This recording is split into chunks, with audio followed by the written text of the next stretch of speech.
Dicen que el mar no olvida, que cada ola guarda los secretos de los hombres que lo cruzaron. Yo partí de estas aguas buscando una oportunidad. No sabía que en sus profundidades también hallaría mi destino.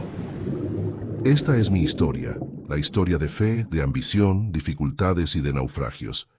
Pero sobre todo es la historia de cómo el hombre intenta dejar huella, incluso cuando el mar amenaza con borrarlo todo.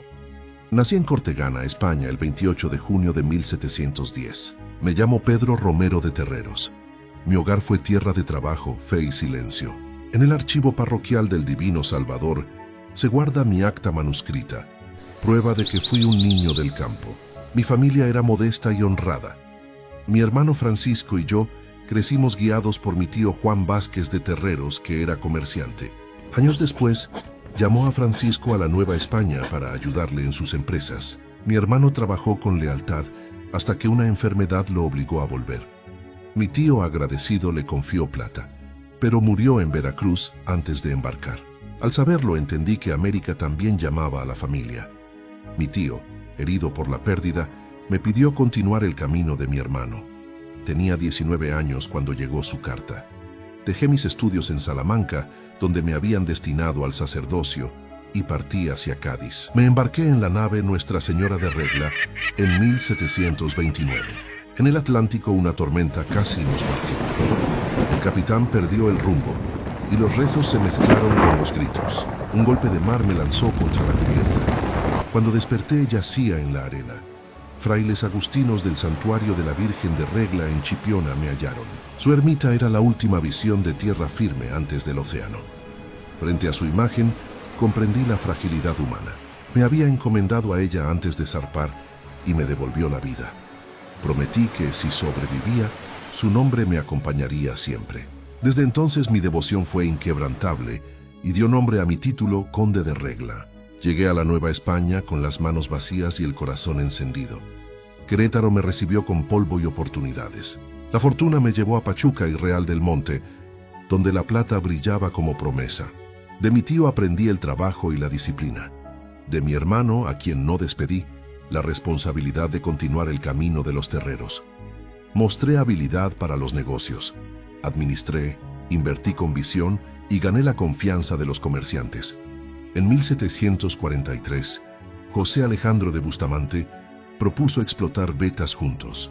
Aporté capital y aquellas minas fueron el corazón de mi fortuna. Pero cada veta escondía riqueza y dolor. La plata era caprichosa, premiaba a unos y destruía a otros. Cada noche su brillo en las paredes me parecía hermoso, pero vacío. La fortuna, si no sirve a los demás, es ruido. Recordé la tormenta y mi promesa a la Virgen de Regla. Entendí que la plata no debía hablar solo de poder, sino también de gratitud. En silencio pensé cómo devolver al cielo lo recibido en la tierra. Dicen que fui el hombre más rico del siglo XVIII. Digo que fui un hombre rescatado del mar para recordar que la riqueza es prestada. El mar me llevó hasta la plata, pero la plata aún no me enseñaba el valor de la vida. Así comenzó mi historia, la del joven de Cortegana que cruzó el océano y forjó un imperio bajo la mirada de la Virgen de Regla. Creí que el poder era cuestión de plata, pero pronto descubrí que el verdadero poder está en la voluntad de quien no se rinde. He cruzado mares, tormentas y traiciones, y aún no han visto nada. Lo que sigue es la historia de cómo un hombre forjó un imperio en el fondo de la tierra. Les espero en el segundo capítulo. Soy Pedro Romero de Terreros, y esta apenas es la primera veta de mi historia.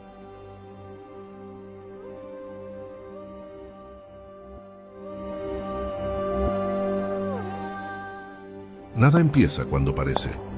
Mucho antes de mi decisión ya había fracturas. Las cuentas no cuadraban, los ánimos no alcanzaban y la mina hablaba con un lenguaje que nadie quería escuchar. Con los años mi nombre empezó a pesar más que mis propias manos. La fortuna creció y con ella las obligaciones. Minas, haciendas, créditos, un emporio que parecía no detenerse jamás. Pero a mayor riqueza, mayor sombra. Cuando un hombre asciende demasiado, siempre aparecen quienes desean verlo caer. Aprendí que el dinero y el éxito no solo abren puertas, también despiertan envidias, murmullos y persecuciones. Algunos intentaron empañar mi nombre, otros exageraron mis decisiones sin entender el contexto. Nunca quise ser héroe ni villano. Solo fui un hombre que tomó decisiones difíciles y que, una vez tomadas, las sostuvo hasta el final. Mi carácter no era sociable. Prefería el trabajo silencioso, la disciplina diaria, la austeridad que siempre me acompañó. Y aún así, bajo esa apariencia severa, descubrí algo que marcaría mi destino. Que el poder no se mide en títulos, sino en la capacidad de cargar con lo inevitable y enfrentar las tempestades que otros no quieren ver.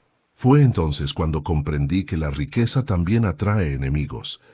El éxito despierta pasiones que pocos admiten. Me refiero a la envidia, sospecha y ambición. Muchos juzgaron mis decisiones sin conocer el peso que cargaba, y aún así seguí adelante porque sabía que un hombre debe sostener aquello que decide, incluso cuando el mundo lo cuestione. Yo no podía permitir que un sistema tan antiguo siguiera funcionando. El partido debía llegar a su fin. Era un método que generaba desorden, malas prácticas y un mercado paralelo que afectaba la estabilidad de las minas. Muchos no comprendieron mi decisión y por eso algunos pensaron que fui demasiado firme, pero no sabían lo que realmente estaba pasando detrás, ni imaginaban las manos que buscaban mantener ese beneficio oculto. Yo solo defendí lo que consideré correcto, aunque ese cambio generara resistencia. Aquel episodio marcó mi vida. Me mostró que el poder sin comprensión provoca fracturas, que el orden sin diálogo hiere, y que las decisiones correctas, cuando no se explican, pueden parecer tiranía. Un año después, mientras el polvo de la huelga seguía en el aire, la corona reconoció mis servicios. El rey Carlos III me otorgó el título de conde de regla, y me nombró gentilhombre de cámara y alguacil mayor. Al sostener la carta de privilegio, recordé la tormenta de mi juventud, el crujir del barco y la súplica desesperada a la Virgen de Regla. Comprendí entonces que el cielo no me había salvado para acumular poder, sino para aprender a usarlo con humildad. Quise que los pobres accedieran al dinero sin humillación, sin usura eterna, sin perderlo todo para siempre. Quise que la riqueza sirviera, por fin, para levantar al necesitado. Por eso fundé el Monte de Piedad, no como limosna, sino como justicia. Pero el Monte de Piedad seguirá hablando por mí, de un hombre imperfecto, duro, que conoció la riqueza y la tempestad, y que al final entendió que el poder solo vale cuando se usa para sostener a quien ha caído. Y si mi nombre vuelve a pesar, que sea por mis obras, no por los silencios que otros quisieron escribir en mi historia.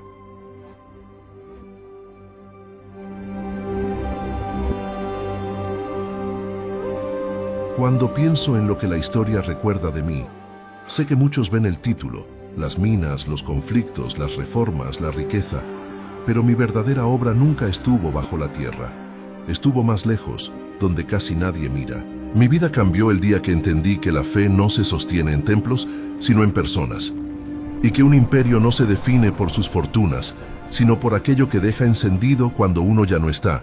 Por eso dediqué mis años finales a algo que pocos mencionan: formar a quienes caminarían hacia las fronteras más olvidadas de la Nueva España. En Pachuca levanté y sostuve el Colegio Apostólico de Propaganda Fide, hombres que renunciaban a todo para ir donde no había caminos, ni protección, ni promesas. Entraban en tierras donde ni el rey, ni la ley, ni la esperanza habían llegado. Yo no caminaba con ellos, pero desde lejos les di agua, techo y pan para sostener su misión. La frontera norte no perdonaba. En 1757, mi primo Fray Alonso Giraldo de Terreros encabezó la misión de San Sabá. Financié cada herramienta, cada mula, cada adobe. Quería que el desierto conociera algo distinto a la guerra, la posibilidad de un futuro. El 16 de marzo de 1758, comanches y lipanes atacaron la misión. Todo ardió. Degollaron a Alonso y a 7 frailes más. Los quemaron. El viento se llevó sus cenizas, como si la historia quisiera borrar ese día. Yo no quise que se borrara. Ese dolor no me hizo retroceder. Me obligó a comprender que no basta con acumular riqueza. Hay que sostener a quienes ponen el cuerpo en nombre de nuestras convicciones. Después de San Sabá seguí financiando colegios en Querétaro y Zacatecas. Apoyé misiones en Coahuila, Sonora y Nuevo México. Quise que la sangre derramada no fuera en vano. Y mientras el norte ardía, en la capital ocurrió algo que casi nadie recuerda. Tras la muerte de mi esposa, y después de recibir el título de conde de Regla por gracia del rey Carlos III, quise expresar mi lealtad de un modo imposible. Envié una invitación personal al rey para que visitara la Nueva España. Le prometí algo inconcebible: un camino de plata desde Veracruz hasta Pachuca y Real del Monte. Un sendero brillante cruzando montañas, llanos y ciudades para honrar su presencia. Pero el rey nunca vino. Pero la idea quedó como prueba de que un hombre puede pensar más allá de su tiempo, porque al final entendí que mi legado no estaba en las vetas, ni en los títulos, ni en las disputas. Estaba en lo que sostuve, en lo que defendí, en lo que dejé encendido. Así terminó mi historia, no en salones de gloria, sino en el eco profundo de las obras que permanecen cuando el nombre se apaga. La plata se acaba, los títulos caducan, las historias se distorsionan, pero el bien que uno siembra, ese nunca pide permiso para quedarse. Durante 2 siglos volé entre sombras. Me llamaron leyenda, me cargaron culpas, me negaron la voz. Hoy, gracias a mucho Pachuca, mi historia deja el silencio y se abre al juicio de todos. Porque siempre hay una leyenda oscura. Pero esta es la verdad. Y mi legado, como mi vuelo, no termina. Perdura por los siglos de los siglos.